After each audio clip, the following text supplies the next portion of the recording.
Cette émission est une réalisation de TCBH, propulsée par Derry Télécom.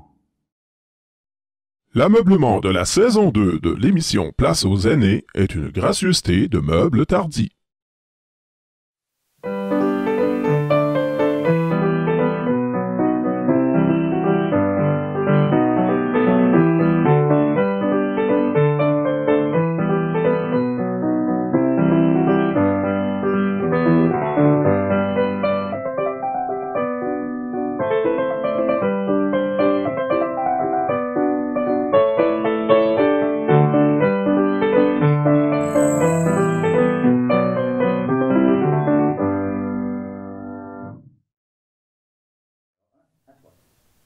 Bonjour tout le monde.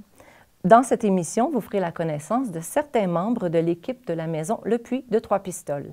Madame Isabelle Moffett, directrice, et 4 bénévoles très impliqués, Madame Carmel Denis, Jacinthe Veilleux, Marie-Lefrançois Huot et Marcel Lebel. Ils vous présenteront l'historique de la maison Le Puits depuis ses débuts, ainsi que les objectifs et les services offerts par cet organisme qui aide grandement la population des Basques, et cela depuis plusieurs années. Ils vous raconteront quelques anecdotes en lien avec les dons effectués par et pour la population. Bonjour, je m'appelle Isabelle Moffett, je suis la directrice générale au Puits à Trois-Pistoles, la maison Le Puits. Et puis aujourd'hui, on va parler du Puits avec Carmel Denis, grande bénévole qui était là depuis le début presque. Jacinthe Veilleux, qui est la présidente du conseil d'administration de la maison Le Puits. Marcel Lebel, un bénévole étoile. Une nouvelle bénévole, Marie-Lefrançois Huot, qui est aussi ici un peu à titre de consommatrice, là, mère qui vient ici pour des besoins familiaux. Donc, Carmel, j'aimerais ça que tu me parles du Puits. En fait, de comment ça a commencé, c'était quoi l'initiative de base du Puits à Trois-Pistoles? Bon, eh bien, ça n'a pas commencé hier. Ça a commencé autour de 1983. 1983, il y avait à l'époque la Société Saint-Vincent-de-Paul, qui était dirigée par Mme Marc Martin. Ça vous dit quelque chose? Bon.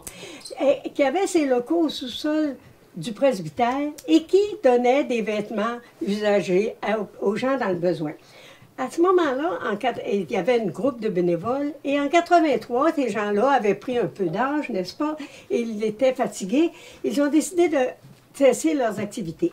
Et là, on ne voulait pas que les choses en restent là, il y avait encore des besoins. Alors, il y a un comité provisoire qui s'est formé en 83 et qui a dit qu'il faudrait bien qu'on reprenne le flambeau, mais sur une autre façon, dans un autre local et d'une autre manière. Alors, il y a des gens, la première présidente, c'était Mme Odette Larrivée, Mme Adem Larrivée, qui vit encore. Les autres, malheureusement, ils sont partis. En 83, on a été mis à la recherche d'un local et d'une façon de procéder, de remise en marche d'une association différente de la Saint-Vincent-de-Paul. Alors, il y avait beaucoup de travail à faire, monter des règlements généraux, des façons de fonctionner et tout. Et la recherche d'un local. Alors, la fabrique nous a offert gratuitement cette maison ici, qui était la maison du Bedeau Fortin, pour ceux qui s'en rappellent. Et c'était la maison de fonction là, qui l'occupait pendant qu'il occupait ses fonctions de Bedeau. La maison, comme je vous disais, elle a été construite en 1866. Elle servait de presbytère à l'époque, avant la construction du presbytère actuel. Ensuite, elle a été, quand ils ont construit le presbytère actuel, on l'a placée, elle a été déplacée où est actuellement la salle de quilles. Et ensuite, elle a été montée ici sur la côte, c'était le bureau du docteur Jean-Louis Desjardins, qui était le père de Maurice Desjardins, qui était dentiste lui aussi. Alors, cette maison-là nous a été offerte par la fabrique gratuitement. Nous a été, ça veut dire au Puits, nous a été offerte gratuitement à condition qu'on en assume l'entretien, les assurances, les frais divers. Alors, c'est sûr qu'en 1983, là, quand le comité s'est formé, on a pensé que c'était un bel emplacement qu'il y avait moyen de faire des belles choses avec ça. Et il a fallu faire beaucoup, beaucoup de rénovations parce que, évidemment, ça changeait de vocation. Alors, on a fait le sous-sol, on a changé les fenêtres, on a changé le toit et plein de choses. L'ouverture officielle du magasin, comme magasin, s'est faite en 1984. Il faut dire qu'à ce moment-là aussi, les gens, on s'appelait Centre d'action bénévole. Parce qu'il n'y avait pas de centre d'action bénévole qui existait. Il y en avait un à Rivière-du-Loup, mais à Trois-Pistoles, il n'y en avait pas. Avec quel argent ils ont fait des rénovations avant de commencer à vendre? C'est qu'il y avait quelqu'un qui avait fait une donation, M. Élisée Rioux, ça vous dit quelque chose? À son décès, il avait fait une donation et cet argent-là a servi pour les premiers travaux. Alors, on s'est appelé Centre d'action bénévole et jusqu'au jour où est-ce qu'il a fallu changer de nom parce qu'il y avait un autre Centre d'action bénévole, on n'était pas les mêmes objectifs. Il y avait des comités. Les premiers comités qui ont été faits, c'était le comité comptoir, qui est le comité de vente ici. Il y avait le comité de dépannage, qui comprenait aussi les paniers de Noël. Il y avait, qui existent encore, il y avait des comités qui n'existent plus. Le comité de visite d'amitié et de télé-bonjour. C'était, on devait téléphoner à des personnes seules ou aller les visiter ou leur donner une carte de fête ou leur petit cadeau de fête. Il y avait en prévision aussi un comité qui devait être le comité des ateliers, qui aurait dû être au sous-sol avec des machines à coudre puis des couturières pour faire des rénovations. Mais ça n'a jamais pu être sur pied parce que ça prenait beaucoup de bénévoles. Hein. Et puis ça, ils n'ont jamais pu les mettre sur pied. Il y a eu aussi, il faut savoir qu'on est les promoteurs de la popote roulante et de la cuisine collective. Ça, c'est nos bébés parce qu'au début, c'est le Puy qui a fourni les argents, les organisations pour mettre sur pied ces deux organismes-là. Je me souviens qu'il fallait qu'il y ait une personne sur le conseil d'administration, généralement la présidente, qui était d'office membre du CA de la popote roulante et de la cuisine collective. Bon, le temps a passé, nos bébés ont grandi, ils sont devenus autonomes, et je me sens que c'est en 2010, autour de ça, que moi, j'ai trouvé que qu'ils étaient suffisamment autonomes, ils avaient leur propre charte et on demeure et on demeurait un organisme ami quand il y avait besoin de dons. En tout cas, dans les premiers temps, là, quand il y avait besoin de dons, ils nous appelaient souvent. Alors moi, je suis arrivée ici autour de l'année 1988. Dans les documents, là, je fais partie d'un comité. Alors, 1988, depuis ce temps-là, j'ai pris un congé de 4 ans à un moment donné, là, puis je suis revenue, puis je suis encore là, tant et aussi longtemps qu'on voudra m'endurer. Mais j'ai une question, Carmel. Au début, est-ce que c'était des dons aussi? Les gens apportaient des vêtements puis des trucs? C'était aussi un peu le même fonctionnement. Sauf que Saint-Vincent-de-Paul, ils ne vendaient pas les vêtements. Ils les donnaient. La personne venait 1 ou 2 jours par semaine au presbytère. Ils donnaient les vêtements. Nous autres, on a dit, nous, là, les promoteurs, ils ont dit, si on vendait à prix réduit, et ça nous procurerait un petit revenu pour faire vivre la maison, hein, et pour servir à donner aux gens en dépannage, en demande, toute la mission qui a continué depuis tout ce temps-là. Et il faut dire qu'à l'époque, au tout début, c'était pas la mode, les friperies. Hein? Et les gens pensaient que si on venait d'une friperie, il fallait être une personne pauvre, démunie. C'est pas nécessairement ça. Nous, on reçoit les clients, on leur demande pas leur compte de banque en arrivant là. On est aussi souriant pour tout le monde. Bien sûr, ça rend service. Bien sûr, ça coûte moins cher. Mais avec le temps, les gens ont pris l'habitude de visiter des friperies et de donner une deuxième vie aux vêtements et aux objets. Moi, je trouve que c'est écologique en plus. Ben oui, totalement. Bon. Alors, il y a eu beaucoup de rénovations à la maison. Il y en a encore, puis il va continuer d'en avoir. Il y a toute cette partie-là neuve, là, c'est depuis 2016, je pense. 2015, je pense que c'est l'été 2015. Ça a été en 2016, en tout cas là. L'agrandissement, parce qu'on manquait d'espace. La partie qui manquait d'espace. Alors, c'est ça. Et ensuite, elle avait, avant de faire cet agrandissement-là, le puits a acheté la maison. Te souviens-tu quelle année c'était? Moi, je dis que ça devait être 14. 2014, 2013, 2014. Avant de faire l'agrandissement, quelques années avant. Ah oui, c'est ça. Mais non, je ne me souviens pas de la date exacte. J'ai aucune idée. C'est pas inscrit dans mes documents, Okay. mais je dirais que c'est 2014, 2000. Ça doit être. C'est sûrement avant qu'ils construisent ça. C'était pas possible avant. Mais ça a de l'allure, ta date, là, je trouve que 14-15. Alors maintenant, la fabrique, la maison n'appartient plus à la fabrique, elle appartient au comité d'action bénévole. Et bon, je vous dis, je l'appelle encore comme ça, mais depuis quelques années, il s'appelle la Maison Le Puits Incorporée. C'était correct de même, là, parce que nous, on avait, Centre d'action bénévole, on avait transformé ça en comité pour que ça fasse pas la maison. Ça faisait CAB, c'était notre sigle, mais ça créait de la confusion. Ouais. C'est que c'est mieux la Maison Le Puits. Les gens, de toute façon, nous appelaient toujours comme ça. Et puis, c'est ça, elle a continué sa mission. Et les gens ont pris l'habitude d'apporter de plus en plus d'objets, de vêtements. Et plus on en a, plus on peut se permettre d'en offrir, plus ils sont de meilleure qualité et plus ça rend des services. Puis c'est plus honteux, puis c'est plus gênant de venir magasiner au puits. Au contraire, c'est très in. On a une grosse clientèle quand même au puits. C'est ça. Alors, Merci, madame. Peut-être, Jacinthe, tu peux nous parler de ce qu'on offre maintenant au puits? Mais en entendant Carmel parler, je me dis, mon Dieu, on n'a pas si tant changé que ça. On a continué leur belle lancée. En fait, on reçoit de la marchandise que les gens veulent bien nous offrir. Ça peut être des vêtements, de la literie, de la vaisselle et d'autres petits objets. Alors, puis que nos bénévoles trient, ils font, s'il y a des petites réparations à faire pour les petits électroménagers, le font, les jouets aussi.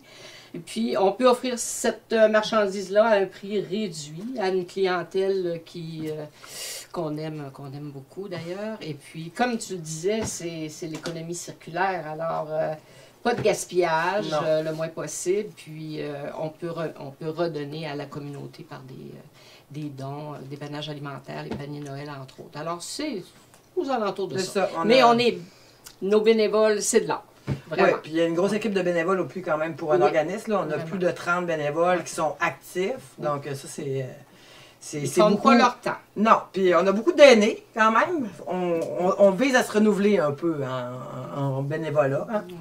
Mais on fait du dépannage alimentaire, on fait aussi les paniers de Noël et aussi on a un dépannage financier là, pour des petites demandes ponctuelles de certaines personnes, que ce soit des besoins de santé ou autres petits besoins. Les gens doivent écrire une lettre. Puis, oui, voilà. Puis c'est je pense que de plus en plus, on est connu, mais de plus en plus les gens c'est comme au début, des fois, c'est comme tu disais, peut-être des fois les gens avaient une gêne, mais à présent, puis c'est parfait. On aime ça comme ça. On est haut de gamme maintenant. Vraiment. Oui, puis dans l'Est du Québec, on est quand même une friperie qui est vraiment pas chère comparativement à d'autres friperies. Nos prix sont vraiment petits. Vraiment. Puis, si on parlait un peu de dépannage alimentaire, c'est quand même quelque chose qui est toutes les semaines. On fait du dépannage alimentaire. Marcel, Carmel, vous pourrez nous entretenir là-dessus. Vas-y. Bon, le comité de dépannage alimentaire existe depuis les tout débuts. C'est sûr qu'au début, les montants... On donne ici au comité, les gens font une demande. Il y a un comité qui étudie les demandes, qui acceptent ou qui refusent, mais la plupart du temps, ils acceptent, sont généreux. Mais ils sont sages et ils sont discrets. Et au début, c'est sûr que quand on donnait un dépannage alimentaire de 20 ou de 30 $, bon, ça pouvait rendre service à une petite famille. Mais aujourd'hui, aller au magasin avec 30 $, vous allez avoir un pain et une pinte de lait. Ça fait que vous irez pas loin. Alors, bien sûr, le comité s'est adapté avec le temps, mais on est à l'écoute. Les gens doivent faire une demande, mais on ne donne jamais d'argent. On donne des bons d'achat dans une épicerie.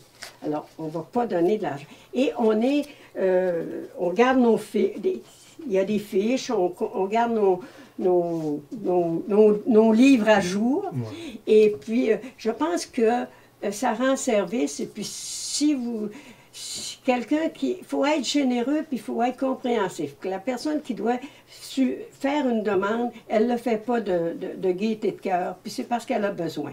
Moi, j'aime mieux qu'on soit plus généreux que pas assez. Mais on essaie d'être quand même sage. Et ça, ça fait partie de la mission de base du puits depuis des années. Mais avec le temps. Puis avec le temps, bon, les paniers de Noël, c'était le même comité qui s'en occupait dans le temps. Mais là, ça a pris de l'ampleur parce que c'est à la grandeur des Basques. Et aussi, il y a eu une période, pas cette année, mais où est-ce qu'ils recevaient des denrées, je sais pas, de la fromagerie. Alors là, c'était nous autres, on ne pouvait plus gérer tout ça. Alors là, c'est devenu un comité autonome. Fait que Marcel, toi, tu ramasses les dons beaucoup, hein? C'est à la galerie, puis on reçoit toutes sortes d'affaires au puits. Absolument. Je viens ici 2 fois par jour, le matin et le soir, le matin surtout pour ouvrir la chute à linge. Et puis, des fois, il y a des choses vraiment qui valent pas la peine que ce soit rentré parce que c'est vraiment pas correct. Mais le reste, c'est super bien. Puis, on en a vraiment beaucoup. Les gens sont très généreux. Et puis, on sent aussi, comme Carmel disait, une appréciation des gens qui ont eu de la difficulté et qui sont gênés un petit peu de demander. Mais quand même, ils l'apprécient puis ils nous en rendent compte. Là. C'est vraiment très bien.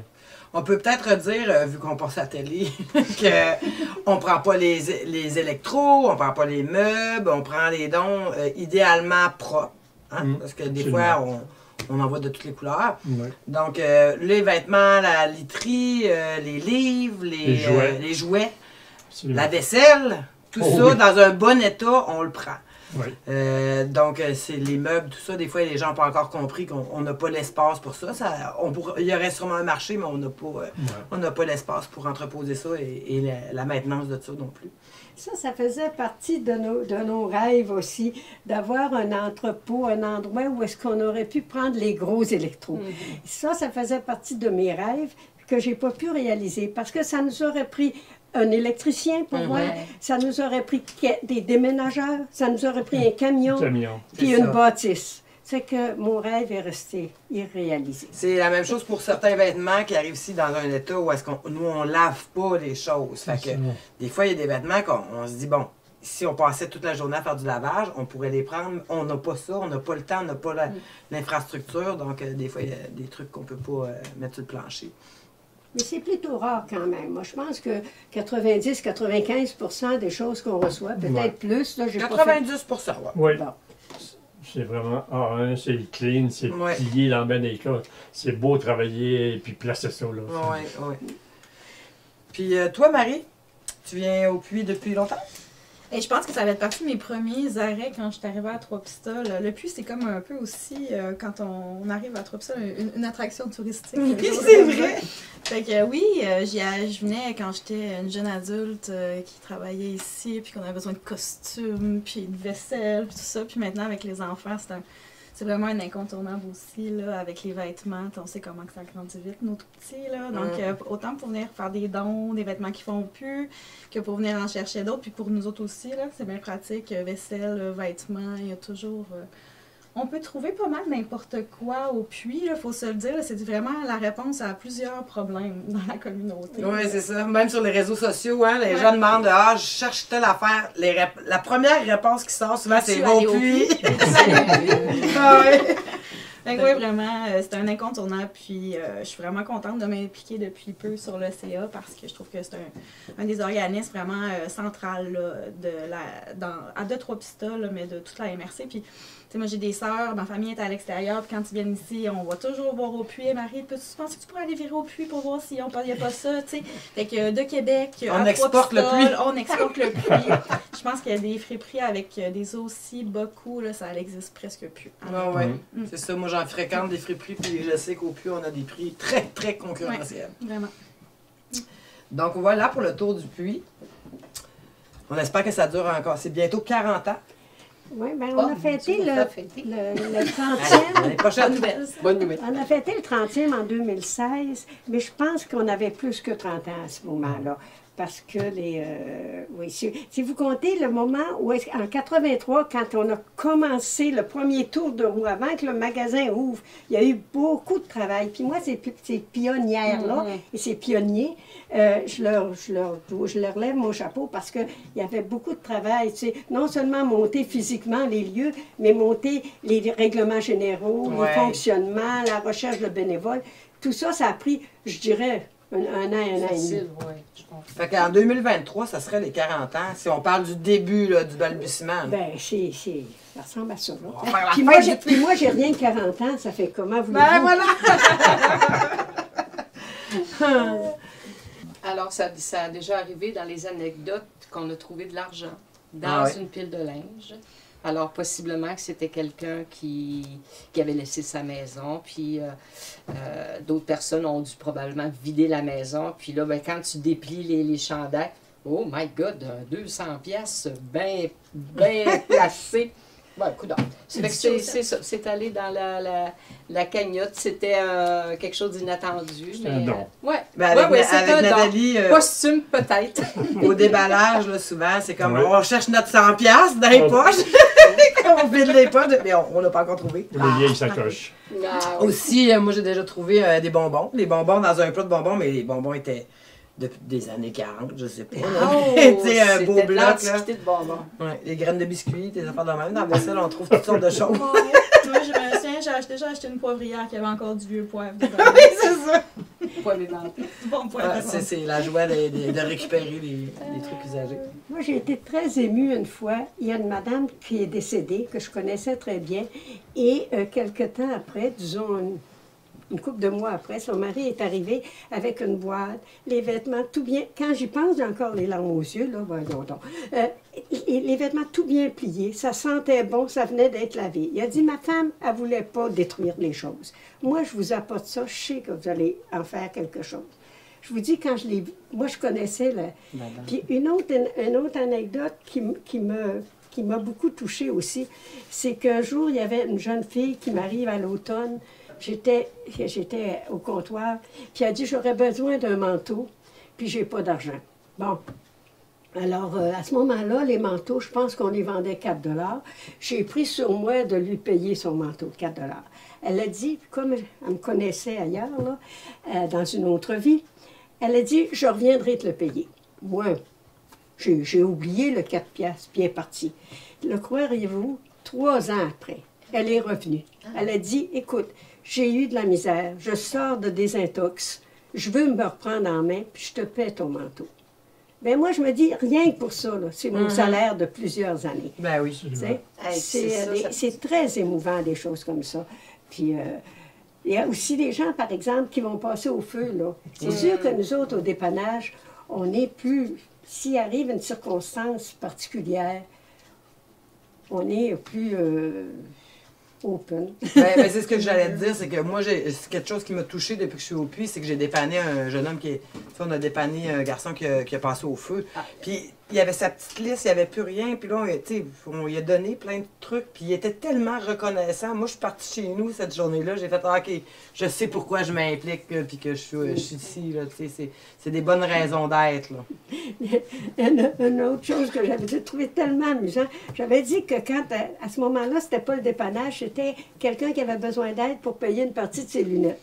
Et à ce moment-là, c'est moi qui signais les chèques.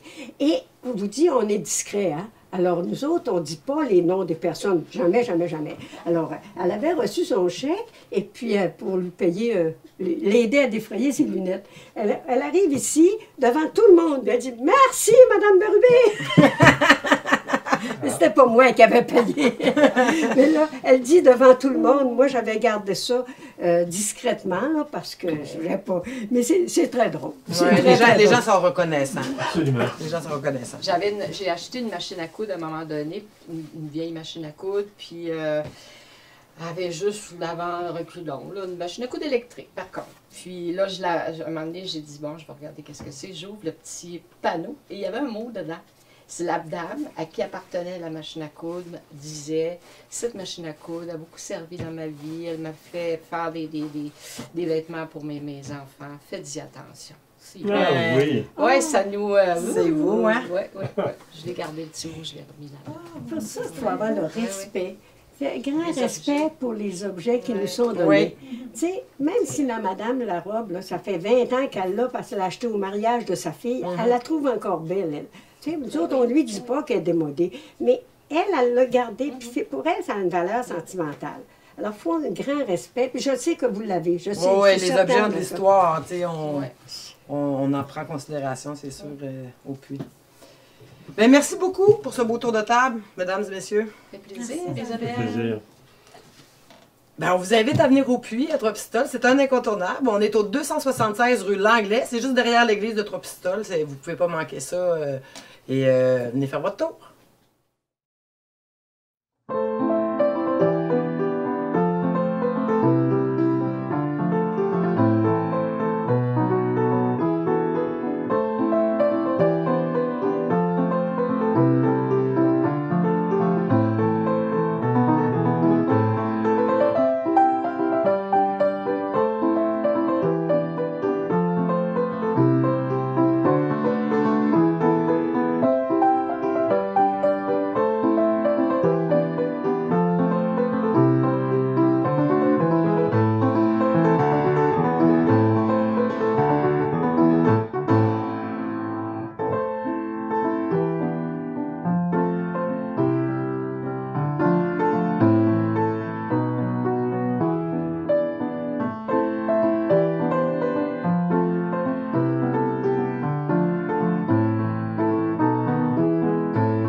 Merci à Mme Moffett et à tous les bénévoles impliqués dans la réalisation de cette émission.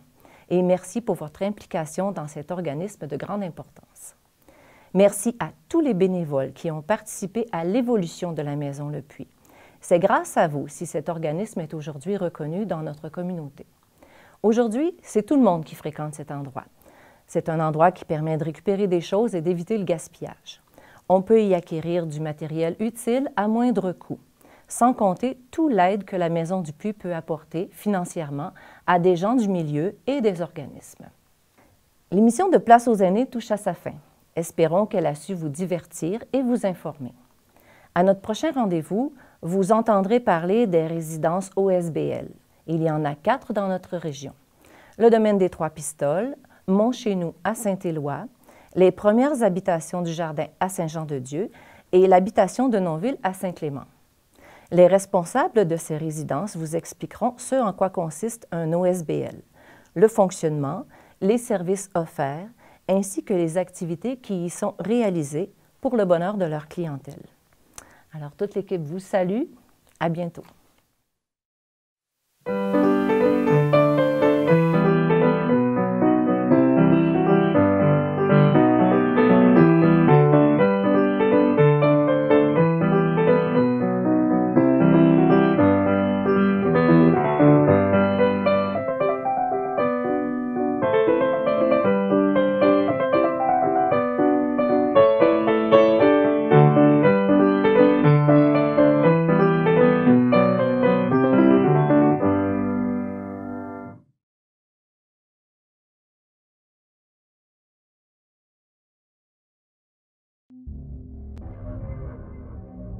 Cette émission est une réalisation de TCBH, propulsée par Derry Télécom.